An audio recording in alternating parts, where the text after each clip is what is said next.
Greetings and welcome to Mighty Through God's January 11th reading of Reading Through the Bible in a Year.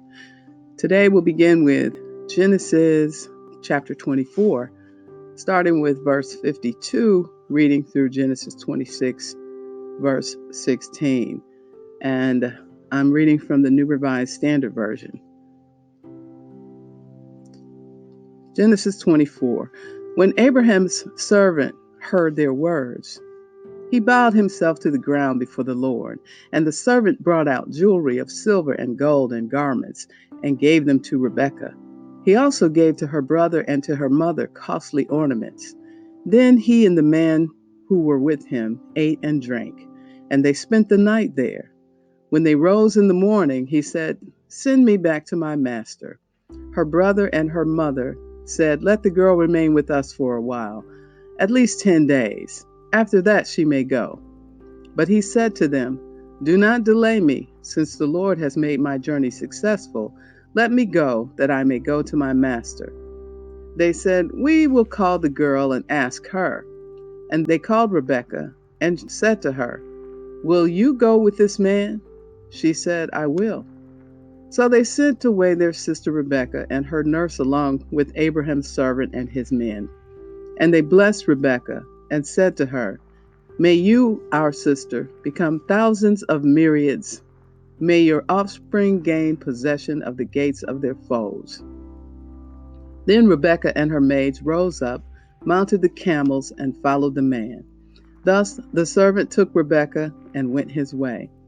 Now Isaac had come from Beer-lahai-roi and was settled in the Negev. Isaac went out in the evening to walk in the field, and looking up, he saw camels coming. And Rebekah looked up, and when she saw Isaac, she slipped quickly from the camel and said to the servant, "Who is the man over there walking in the field to meet us?"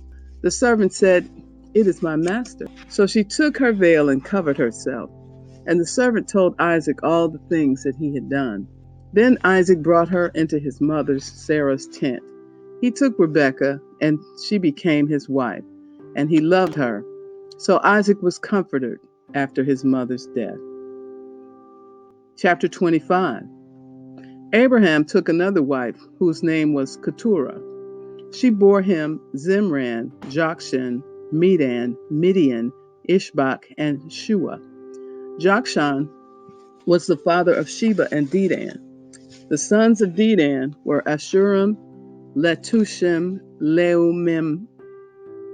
The sons of Midian were Ephah, Epher, Hanok, Abida, and Eldaah. All these were the children of Keturah.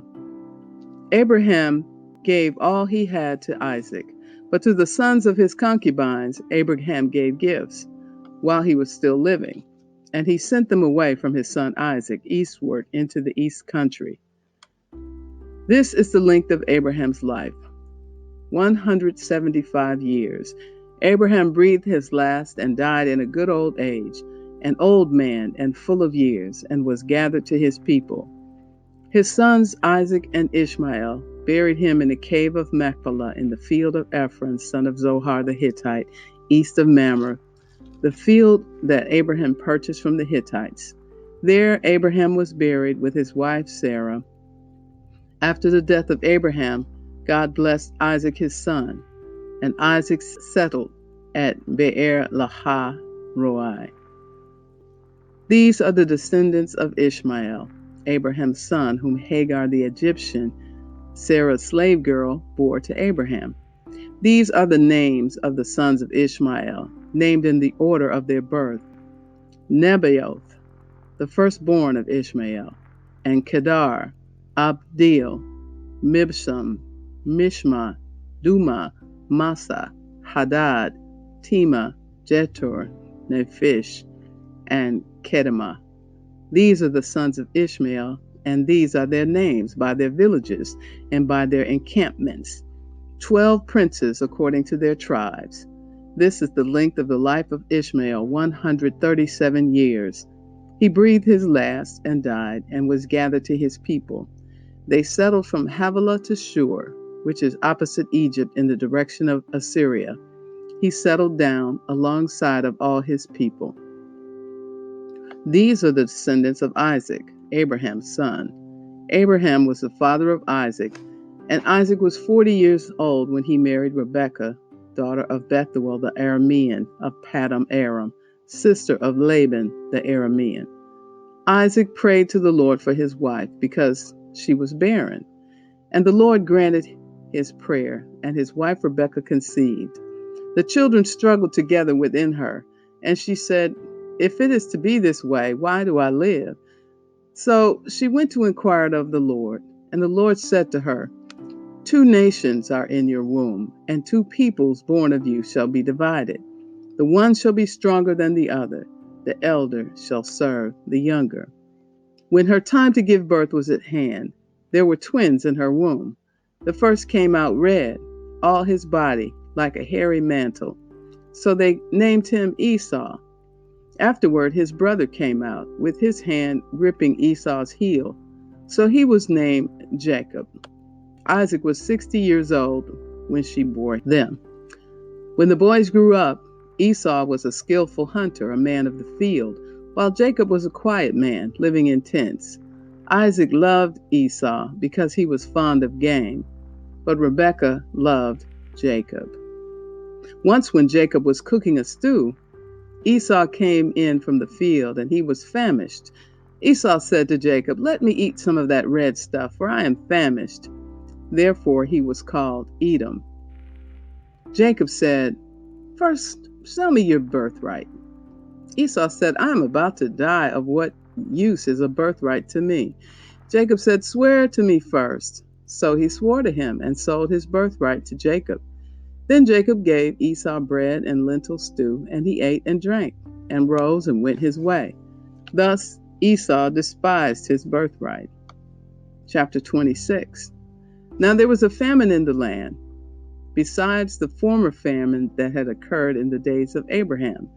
And Isaac went to Gerar to King Abimelech of the Philistines. The Lord appeared to Isaac and said, "Do not go down to Egypt. Settle in the land that I shall show you. Reside in this land as an alien, and I will be with you and will bless you. For to you and to your descendants I will give all these lands, and I will fulfill the oath that I swore to your father Abraham. I will make your offspring as numerous as the stars of heaven, and will give to your offspring all these lands. And all the nations of the earth shall gain blessing for themselves through your offspring, because Abraham obeyed my voice and kept my charge, my commandments, my statutes, and my laws." So Isaac settled in Gerar. When the men of the place asked him about his wife, he said, "She is my sister." For he was afraid to say my wife, thinking, or else the men of the place might kill me for the sake of Rebekah, because she is attractive in appearance. When Isaac had been there a long time, King Abimelech of the Philistines looked out of a window and saw him fondling his wife Rebekah. So Abimelech called for Isaac and said, "So she is your wife? Why then did you say, 'She is my sister'?" Isaac said to him, "Because I thought I might die because of her." Abimelech said, "What is this you have done to us? One of the people might easily have lain with your wife, and you would have brought guilt upon us." So Abimelech warned all his people, saying, "Whoever touches this man or his wife shall be put to death." Isaac sowed a seed in that land, and in the same year reaped 100-fold. The Lord blessed him, and the man became rich. He prospered more and more until he became very wealthy. He had possessions of flocks and herds, and a great household, so that the Philistines envied him. Now the Philistines had stopped up and filled with earth all the wells that his father's servants had dug in the days of his father Abraham. And Abimelech said to Isaac, "Go away from us. You have become too powerful for us." Matthew, the 8th chapter, verses 18 through 34. Would-be followers of Jesus. Now, when Jesus saw the great crowds around him, he gave orders to go over to the other side. A scribe then approached and said, "Teacher, I will follow you wherever you go." And Jesus said to him, foxes have holes and birds of the air have nests, but the Son of Man has nowhere to lay his head." Another of his disciples said to him, "Lord, first let me go and bury my father." But Jesus said to him, "Follow me and let the dead bury their own dead." And when he got into the boat, his disciples followed him. A windstorm arose on the sea, so great that the boat was being swamped by the waves. But he was asleep. And they went and woke him up, saying, "Lord, save us, we are perishing."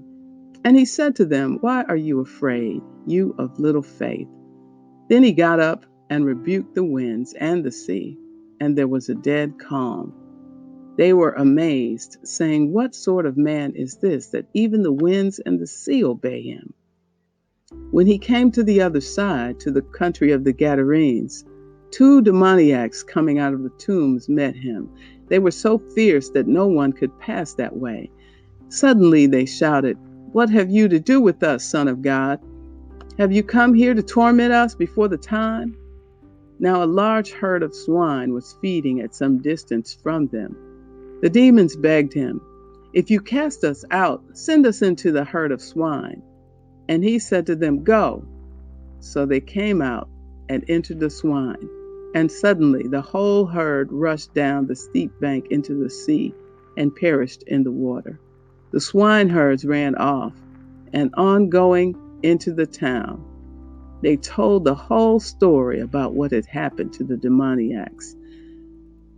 Then the whole town came out to meet Jesus, and when they saw him, they begged him to leave their neighborhood. Psalm 10, verse 1 through 15. It's titled Prayer for Deliverance from Enemies. Why, O Lord, do you stand far off? Why do you hide yourself in times of trouble? In arrogance, the wicked persecute the poor. Let them be caught in the schemes they have devised. For the wicked boast of the desires of their heart. Those greedy for gain curse and renounce the Lord. In the pride of their countenance, the wicked say, "God will not seek it out." All their thoughts are, "There is no God." Their ways prosper at all times. Your judgments are on high out of their sight. As for their foes, they scoff at them. They think in their heart, "We shall not be moved. Throughout all generations, we shall not meet adversity." Their mouths are filled with cursing and deceit and oppression. Under their tongues are mischief and iniquity. They sit in ambush in the villages. In hiding places, they murder the innocent. Their eyes stealthily watch for the helpless. They lurk in secret like a lion in its covert. They lurk that they may seize the poor. They seize the poor and drag them off in their net. They stoop, they crouch, and the helpless fall by their might. They think in their heart, "God has forgotten. He has hidden his face. He will never see it." Rise up, O Lord, O God, lift up your hand. Do not forget the oppressed. Why do the wicked renounce God and say in their hearts, "You will not call us to account"? But you do see. Indeed, you note trouble and grief, that you may take it into your hands. The helpless commit themselves to you. You have been the helper of the orphan. Break the arm of the wicked and evildoers. Seek out their wickedness until you find none. Proverbs 3, verses 7 through 8. Do not be wise in your own eyes. Fear the Lord and turn away from evil. It will be a healing for your flesh and a refreshment for your body. So concludes the reading for January 11. Be blessed.